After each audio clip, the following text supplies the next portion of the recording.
चालू हो। जय श्री कृष्णा, जय श्री राम, जय श्री राधे राधे, जय श्री महाकाल। इस प्रवचन में आपको श्रवण कराएंगे श्री मैत्रेय जी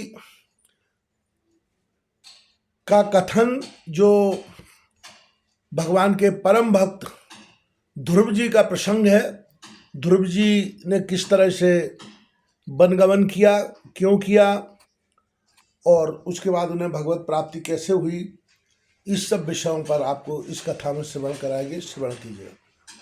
मैत्रेय जी कहते हैं, शत्रुसूदन, विदुर जी, शनकादि, नारद, ऋभु, हंस, अरुणी और यति ब्रह्मा जी के नैष्ठिक ब्रह्मचारी पुत्रों ने गृहस्थाश्रम में प्रवेश नहीं किया, अतः उनके कोई संतान नहीं हुई। अधर्मी ब्रह्मा जी का ही पुत्र था। उसकी पत्नी का नाम था वृषा। उसके दंभ नामक पुत्र और माया नाम की कन्या हुई। उन दोनों को निरति ले गया, क्योंकि उसके कोई संतान न थी। दंभ और माया से लोभ और निकृति शठता का जन्म हुआ। उनसे क्रोध, हिंसा तथा उनसे कली, कलय और उसकी बहन दुरुक्ति, गाली उत्पन्न हुए। साधु शिरोमणि फिर दुरुक्ति से कली ने भय और मृत्यु को उत्पन्न किया, तथा उन दोनों के संयोग से यातना और निरय, नरक का जोड़ा उत्पन्न हुआ। निष्पाप विदुर जी, इस प्रकार मैंने संक्षेप से तुम्हें प्रलय का कारण रूप यह अधर्म का वंश सुनाया। यह अधर्म का त्याग कराकर पूर्ण संपादन में हेतु बनता है। अतएव इसका वर्णन 3 बार सुनकर मनुष्य अपने मन की मलिनता दूर कर देता है। कुरुनंदन, अब मैं श्री हरि के अंश, ब्रह्मा जी के अंश से उत्पन्न हुए पवित्र कीर्ति महाराज स्वयंभुव मनु के पुत्रों के वंश का वर्णन करता हूँ। महारानी शत्रुपा और उनके पति स्वयंभुव मनु से प्रियव्रत और उत्तानपाद, ये 2 पुत्र हुए।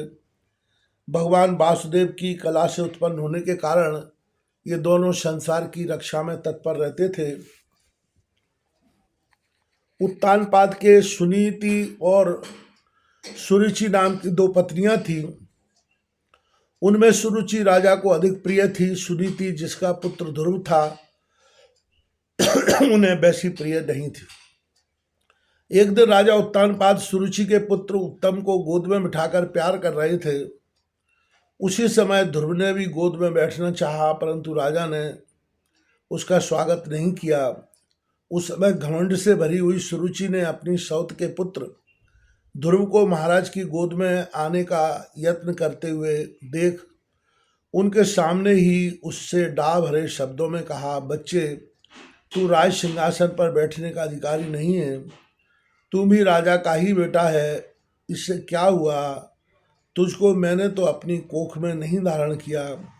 तू अभी नादान है। तुझे पता नहीं है कि तूने किसी दूसरी स्त्री के गर्भ से जन्म लिया है, तभी तो ऐसे दुर्लभ विषय की इच्छा कर रहा है।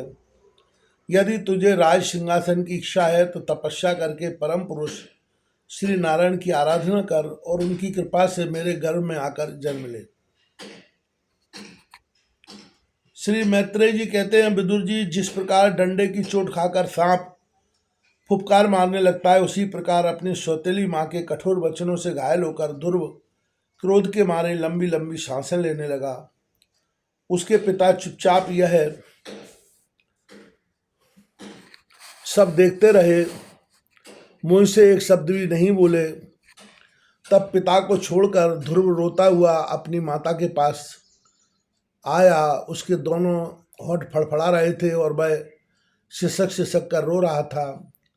सुनीति ने बेटे को गोद में उठा लिया और जब महल के दूसरे लोगों से अपनी सौत सुरुचि की कही हुई बातें सुनी, तब उसे भी बड़ा दुख हुआ। उसका धीरज टूट गया। वह दावानल से जली हुई बेल के समान शोक से संतप्त होकर मुरझा गई तथा विलाप करने लगी। स्वत की बातें याद आने से उसके कमल सरीखे नेत्रों में आंसू भर आए। उस बेचारी को अपने दुख पारावार का कहीं अंत भी नहीं दिखाई देता था। उसने गहरी सांस लेकर ध्रुव से कहा, बेटा तुम दूसरों के लिए किसी प्रकार के अमंगल की कामना मत कर। जो मनुष्य दूसरों को दुख देता है उसे स्वयं ही उसका फल भोगना पड़ता है। सुरुचि ने जो कुछ कहा है ठीक ही है, क्योंकि महाराज को मुझे पत्नी तो क्या दासी स्वीकार करने में भी लज्जा आती है। तूने मुझ मंदभागिनी के गर्भ से ही जन्म लिया है और मेरे ही दूध से तू पला है।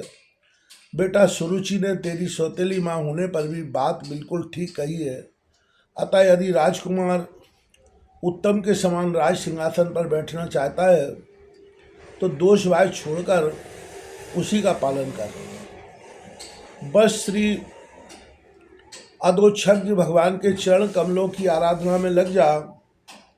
संसार का पालन करने के लिए शत्रुगुण को अंगीकार करने वाले उन श्री हरि के चरणों की आराधना करने से ही तेरे परदादा श्री ब्रह्मा जी को वह सर्वश्रेष्ठ पद प्राप्त हुआ है, जो मन और प्राणों को जीतने वाले मुनियों के द्वारा भी वंदनीय है। इसी प्रकार तेरे दादा स्वयंभु मनु ने भी बड़ी बड़ी दक्षिणाओं वाले यज्ञों के द्वारा अनन्य भाव से उन्हीं भगवान की आराधना की थी।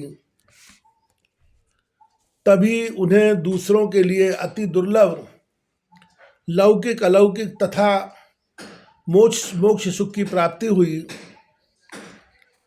बेटा तू भी उन भक्त वत्सल श्री भगवान का ही आश्रय ले। जन्म मृत्यु के चक्र से छूटने की इच्छा करने वाले मुमुक्षु लोग निरंतर उन्हीं के चरण कमलों के मार्ग की खोज किया करते हैं। तू स्वधर्म पालन से पवित्र हुए अपने चित्त में श्री पुरुषोत्तम भगवान को बैठा ले तथा अन्य सबका चिंतन छोड़कर केवल उन्हीं का भजन कर। बेटा उन कमल दल लोचन श्री हरि को छोड़कर मुझे तो तेरे दुख को दूर करने वाला और कोई दिखाई नहीं देता। देख जिन्हें प्रसन्न करने के लिए ब्रह्मा आदि अन्य सब देवता ढूंढते रहते हैं, वे श्री लक्ष्मी जी भी दीपक की भांति हाथ में कमल लिए निरंतर उन्हीं श्री हरि की खोज किया करती। श्री मैत्रेय जी कहते हैं, माता सुनीति ने जो वचन कहे वे अभीष्ट वस्तु की प्राप्ति का मार्ग दिखलाने वाले थे। अतः उन्हें सुनकर ध्रुव ने बुद्धि द्वारा अपने चित्त का समाधान किया। इसके बाद वे पिता के नगर से निकल पड़े। यह सब समाचार सुनकर और ध्रुव क्या करना चाहता है इस बात को जानकर नारद जी वहां आए। उन्होंने ध्रुव के मस्तक पर अपना पाप नाशक कर कमल फेरते हुए मन ही मन विस्मित होकर कहा, अहो क्षत्रियों का कैसा अद्भुत तेज है। वे थोड़ा सा भी मान भंग नहीं सह सकते। देखो अभी तो यह नन्हा सा बालक है, तो भी इसके हृदय में सौतेली माता के कटु वचन घर कर गए। तत्पश्चात नारद जी ने ध्रुव से कहा, बेटा अभी तो तू बच्चा है, खेल कूद में ही मस्त रहता है। हम नहीं समझते कि इस उम्र में किसी बात से तेरा सम्मान या अपमान हो सकता है। यदि तुझे मानापमान का विचार ही हो तो बेटा असल में मनुष्य के असंतोष का कारण मोह के सिवा और कुछ नहीं है। संसार में मनुष्य अपने कर्मानुसार ही मान अपमान या सुख दुख आदि को प्राप्त होता है। तात भगवान की गति बड़ी विचित्र है, इसलिए उस पर विचार करके बुद्धिमान पुरुष को चाहिए कि दैव बस उसे किस जैसी भी परिस्थिति का सामना करना पड़े उसी में संतुष्ट रहे। अब माता के उपदेश से तू योग साधन द्वारा जिन भगवान की कृपा प्राप्त करने चला है, मेरे विचार से साधारण पुरुषों के लिए उन्हें प्रसन्न करना बहुत ही कठिन है। योगी लोग अनेकों जन्मों तक अनासक्त रहकर समाधि योग के द्वारा बड़ी बड़ी कठोर साधनाएं करते रहते हैं, परंतु भगवान के मार्ग का पता नहीं पाते। इसलिए तू यह व्यर्थ का हठ छोड़ दे और घर लौट जा। बड़ा होने पर जब परमार्थ साधन का समय आवे तब उसके लिए प्रयत्न कर लेना। विधाता के विधान के अनुसार सुख दुख जो कुछ भी प्राप्त हो उसी में चित्त को संतुष्ट रखना चाहिए। यूँ करने वाला पुरुष मोहमय संसार से पार हो जाता है। मनुष्य को चाहिए कि अपने से अधिक गुणवान को देखकर प्रसन्न हो, जो कम गुण वाला हो उस पर दया करे और जो अपने समान गुण वाला हो उससे मित्रता का भाव रखे। यूं करने से उसे दुख कभी नहीं दबा सकते। ध्रुव ने कहा, भगवान, सुख दुख से जिनका चित्त चंचल हो जाता है उन लोगों के लिए आपने कृपा करके शांति का यह बहुत अच्छा उपाय बतलाया है, परंतु मुझ जैसे अज्ञानियों की दृष्टि यहाँ तक नहीं पहुँच पाती। इसके सिवा मुझे घोर क्षत्रिय स्वभाव प्राप्त हुआ है, अतः मुझ में विनय का प्राय अभाव है। सुरुचि ने अपने कटु वचन रूपी बाणों से मेरे हृदय को विदीर्ण कर डाला है, इसलिए उसमें आपका यह उपदेश नहीं ठहर पाता। ब्राह्मण में उस पद पर अधिकार करना चाहता हूँ जो त्रिलोकी में सबसे श्रेष्ठ है तथा जिस पर मेरे बाप दादे और दूसरे कोई भी आरूढ़ नहीं हो सके हैं। आप मुझे उसी की प्राप्ति का कोई अच्छा सा मार्ग बतलाइए। आप भगवान ब्रह्मा जी के पुत्र हैं और संसार के कल्याण के लिए ही बीड़ा बजाते सूर्य की भांति त्रिलोकी में विचरा करते हैं। श्री मैत्रेय जी कहते हैं, ध्रुव की बात सुनकर भगवान नारद जी बड़े प्रसन्न हुए और उस पर कृपा करके इस प्रकार सदुपयोग देने लगे। नारद जी ने कहा, बेटा, तेरी माता सुनीति ने तुझे जो कुछ बताया है वही तेरे लिए परम कल्याण का मार्ग है। भगवान वासुदेव ही वह उपाय है, इसलिए तू चित्त लगाकर उन्हीं का भजन कर। जिस पुरुष को अपने लिए धर्म, अर्थ, काम और मोक्ष रूपी पुरुषार्थ की अभिलाषा हो उसके लिए उनकी प्राप्ति का उपाय एकमात्र श्री हरि के चरणों का सेवन ही है। बेटा, तेरा कल्याण होगा। अब तू श्री यमुना जी के तटवर्ती परम पवित्र मधुवन को जा। वहाँ श्री हरि का नित्य निवास है। वहाँ श्री कालिंदी के निर्मल जल में तीनों समय स्नान करके नित्य कर्म से निवृत्त हो यथाविधि आसन बिछाकर स्थिर भाव से बैठना। फिर रेचक, पूरक और कुंभक 3 प्रकार के प्राणायाम से धीरे धीरे प्राण, मन और इंद्रियों के दोषों को दूर कर धैर्ययुक्त मन से परम गुरु श्री भगवान का इस प्रकार ध्यान करना। भगवान के नेत्र और मुख निरंतर प्रसन्न रहते हैं। उन्हें देखने से ऐसा मालूम होता है कि वे प्रसन्नता पूर्वक भक्त को वर देने के लिए उद्यत है। उनकी नासिका, भौहें और कपोल बड़े ही सुहावने हैं। वे सभी देवताओं में परम सुंदर हैं। उनकी तरुण अवस्था है। सभी अंग बड़े सुडोल हैं। लाल लाल होंठ और रत्नारे नेत्र हैं। वे प्रणत जनों को आश्रय देने वाले अपार सुखदायक शरणागत वत्सल और दया के समुद्र हैं। उनके वक्षस्थल में श्रीवत्स का चिन्ह है। उनका शरीर सजल जलधर के समान श्याम वर्ण है। वे परम पुरुष श्याम सुंदर गले में बनमाला धारण किए हुए हैं और उनकी 4 भुजाओं में शंख, चक्र, गदा एवं पद्म सुशोभित है। उनके अंग प्रत्यंग किरीट, कुंडल, केयूर और कंकड़ आदि आभूषणों से विभूषित है। गला कौस्तुभ मणि की भी शोभा बढ़ा रहा है तथा शरीर में रेशमी पीतांबर है। उनके कटी प्रदेश में कांचन की करधनी और चरणों में सुवर्णमय नूपुर पैजनी सुशोभित है। भगवान का स्वरूप बड़ा ही दर्शनीय, शांत तथा मन और नयनों को आनंदित करने वाला है। जो लोग प्रभु का मानस पूजन करते हैं उनके अंतःकरण में वे हृदय कमल की कर्णिका पर अपने नख मणिमंडित मनोहर पादार बिंदों को स्थापित करके विराजते हैं। इस प्रकार धारणा करते करते जब चित्त स्थिर और एकाग्र हो जाए तब उन वरदायक प्रभु का मन ही मन इस प्रकार ध्यान करें कि वे मेरी और अनुराग भरी दृष्टि से निहारते हुए मंद मंद मुस्कुरा रहे हैं।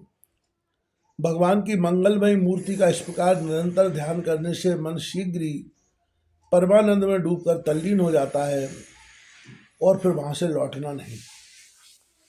राजकुमार, इस ध्यान के साथ जिस परम गुह्य मंत्र का जप करना चाहिए वह भी बतलाता हूँ, सुनो।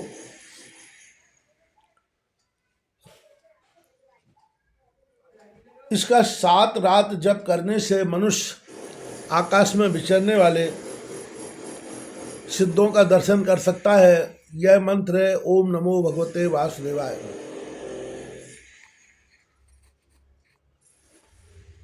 किस देश और किस काल में और वस्तु उपयोगी है, इसका विचार करके बुद्धिमान पुरुष को इस मंत्र के द्वारा तरह तरह की सामग्रियों से भगवान की द्रव्यमयी पूजा करनी चाहिए। प्रभु का पूजन विशुद्ध जल, पुष्पमाला, जंगली मूल और फलादि पूजा में बेत, दूर्वादि अंकुर, वन में ही प्राप्त होने वाले बलकल वस्त्र और उनकी प्रेयसी तुलसी से करना चाहिए। यदि शिला आदि की मूर्ति मिल सके तो उसमें, नहीं तो पृथ्वी या जल आदि में ही भगवान की पूजा करें। सर्वदा संयत चित्त, मननशील, शांत और मौन रहें तथा जंगली फल मूलादि का परिमित आहार करें। इसके सिवा पूर्ण कीर्ति श्री हरि अपनी अनिर्वचनीय माया के द्वारा अपनी ही इच्छा से अवतार लेकर जो मनोहर चरित्र करने वाले हैं उनका मन ही मन चिंतन करते रहें। प्रभु की पूजा के लिए जिन जिन उपचारों का विधान किया गया है उन्हें मंत्र पूर्ति श्री हरि के द्वादश अक्षर मंत्र के द्वारा ही अर्पण करें। इस प्रकार जब हृदय स्थित हरि का मन, वाणी और शरीर से भक्तिपूर्वक पूजन किया जाता है तब वे निश्चल भाव से भली भांति भजन करने वाले अपने भक्तों के भाव को बढ़ा देते हैं और उन्हें अपनी इच्छा के अनुसार धर्म, अर्थ, काम अथवा मोक्ष रूप कल्याण प्रदान करते हैं। यदि उपासक को इंद्रिय संबंधी भोगों से वैराग्य हो गया हो तो वह मोक्ष प्राप्ति के लिए अत्यंत भक्तिपूर्वक अविच्छिन्न भाव से भगवान का भजन करे। श्री नारद जी से इस प्रकार उपदेश पाकर राजकुमार ध्रुव ने परिक्रमा करके उन्हें प्रणाम किया। तदनंतर उन्होंने भगवान के चरण चिन्हों में अंकित परम पवित्र मधुवन की यात्रा की। ध्रुव ने तपोवन की ओर चले जाने पर नारद जी महाराज उत्तानपाद के महल में पहुंचे। राजा ने उनकी यथायोग्य उपचारों से पूजा की।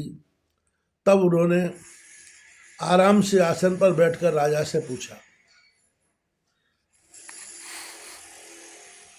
श्री नारद जी ने कहा, राजन, तुम्हारा मुख सूखा हुआ है, तुम बड़ी देर से किस सोच विचार में पड़े हो? तुम्हारे धर्म, अर्थ और काम में से किसी में कोई कमी तो नहीं आ गई? राजा ने कहा, ब्राह्मण में बड़ा ही स्त्रीण और निर्दय हूँ। हाय, मैंने अपने 5 वर्ष के नन्हे से बच्चे को उसकी माता के साथ घर से निकाल दिया। मुनिवर वह बड़ा ही बुद्धिमान था, उसका कमल सा मुख से कुमला गया होगा, वह थककर कहीं रास्ते में पड़ गया होगा। ब्राह्मण उस असहाय बच्चे को वन में कहीं भेड़िए न खा जाए। अहो, मैं कैसा स्त्री का गुलाम हूँ, मेरी कुटिलता तो देखिए। वह बालक प्रेमवश मेरी गोद में चढ़ना चाहता था, किंतु मुझ दुष्ट ने उसका तनिक भी आदर नहीं किया। श्री नारद जी ने कहा, राजन, तुम अपने बालक की चिंता मत करो, उसके रक्षक भगवान हैं, तुम्हें उसके प्रभाव का पता नहीं है। उसका यह सारे जगत में फैल रहा है। वह बालक बड़ा समर्थ है, जिस काम को बड़े बड़े लोकपाल भी नहीं कर सके उसे पूरा करके वह शीघ्र ही तुम्हारे पास लौट आएगा। उसके कारण तुम्हारा यश भी बहुत बढ़ेगा। श्री मैत्रेय जी कहते हैं, देवर्षि नारद जी की बात सुनकर महाराज उत्तानपाद राजपाट की ओर से उदासीन होकर निरंतर पुत्र की ही चिंता में रहने लगे। इधर ध्रुव जी ने मधुवन पहुंचकर यमुना जी में स्नान किया और उस रात पवित्रता पूर्वक उपवास करके श्री नारद जी के उपदेशानुसार एकाग्र चित्त से परम पुरुष श्री नारायण की उपासना कर दी। उन्होंने 3-3 रात्रि के अंतर से शरीर निर्वाह के लिए कैथ और बेर के फल खाकर श्री हरि की उपासना करते हुए एक मास व्यतीत किया। दूसरे महीने में उन्होंने 6-6 दिन के लिए पीछे सूखे घास और पत्ते खाकर भगवान का भजन किया। तीसरा महीना 9 दिन पर केवल जल पीकर समाधि योग के द्वारा श्री हरि की आराधना करते हुए बिताया।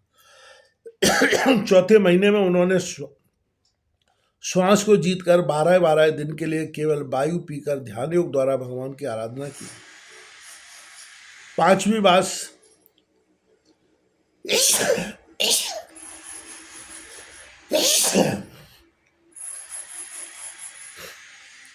पांचवा मास लगने पर राजकुमार ध्रुव श्वास को जीतकर परब्रह्म का चिंतन करते हुए एक पैर से खंभे के समान निश्चल भाव से खड़े हो गए। उस समय उन्होंने शब्दादि विषय और इंद्रियों के नियामक अपने मन को सब ओर से खींच लिया तथा हृदय स्थित हरि के स्वरूप का चिंतन करते हुए चित्त को किसी दूसरी ओर न जाने दिया। जिस समय उन्होंने महदादि संपूर्ण तत्वों के आधार पर प्रकृति और पुरुष के भी अधीश्वर परब्रह्म की धारणा की, उस समय उनके तेज को न सह सकने के कारण तीनों लोग कांप उठे। जब राजकुमार ध्रुव एक पैर से खड़े हुए तब उनके अंगूठे से दबकर आधी पृथ्वी इस प्रकार झुक गई जैसे किसी गजराज के चढ़ जाने पर नाव पथ पर दाईं बाईं ओर डगमगाने लगती है। ध्रुव जी अपने इंद्रिय द्वार तथा प्राणों को रोककर अनंत बुद्धि से विश्वात्मा श्री हरि का ध्यान करने लगे। इस प्रकार उनकी समष्टि प्राण से अभिन्नता हो जाने के कारण सभी जीवों का श्वास प्रश्वास रुक गया। इससे समस्त लोक और लोकपालों को बड़ी पीड़ा हुई और वे सब घबराकर श्री हरि की शरण में गए। देवताओं ने कहा, भगवान समस्त स्थावर जंगम जीवों के शरीरों का प्राण एक साथ ही रुक गया है, ऐसा तो हमने पहले कभी अनुभव नहीं किया। आप शरणागतों की रक्षा करने वाले हैं, अपनी शरण में आए हुए हम लोगों को दुख से छुड़वाइए।